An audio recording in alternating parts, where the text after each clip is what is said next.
Hi everyone, সবাই কেমন আছো? দিনটা ছিল 10th অফ অগস্ট আর আমি সকাল সকাল বেরিয়ে পড়েছিলাম বাস স্ট্যান্ডের উদ্দেশ্যে। আমার গন্তব্য হলো বেসিক্যালি আমি করছি বিএড এবং বিএড এর ফার্স্ট সেমের এক্সামের ডেট দিয়েছে আগামীকাল মানে 11 তারিখ। তার জন্য ব্যাগ বেরিং নিয়ে চলে গিয়েছিলাম, কারণ আমাকে ওখানে বেশ কয়েকদিন আমি একটা জিনিস বিশ্বাস করি, কখনো কখনো রক্তের সম্পর্ক এতটা গাঢ় হয় না যতটা হঠাৎ দেখা হওয়া মানুষজনের সাথে সম্পর্কটা। এই যে দুজনকে দেখতে পাচ্ছ, একজন হলো গ্রিচি, অপরজন মোনালিসা।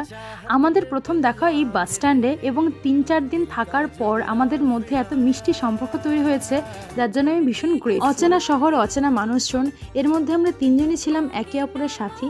অ্যাকচুয়ালি কিছু মানুষ তো সবসময় পাশে থাকে না, কিন্তু তাদের মিষ্টি ব্যবহারগুলো সারা জীবন মনে লেগে। প্রায় 3 থেকে 3.5 ঘন্টা জার্নি করার পর আমরা পৌঁছে গিয়েছিলাম এবং এখানে আগে থেকেই বলা ছিল একটা বাড়িতে যে পরীক্ষার এই কয়েকদিন আমরা এখানে থাকবো। এরপর আমি জলপাইগুড়ির অনেক ভিডিও তোমাদের সাথে আস্তে আস্তে শেয়ার করব। Stay tune.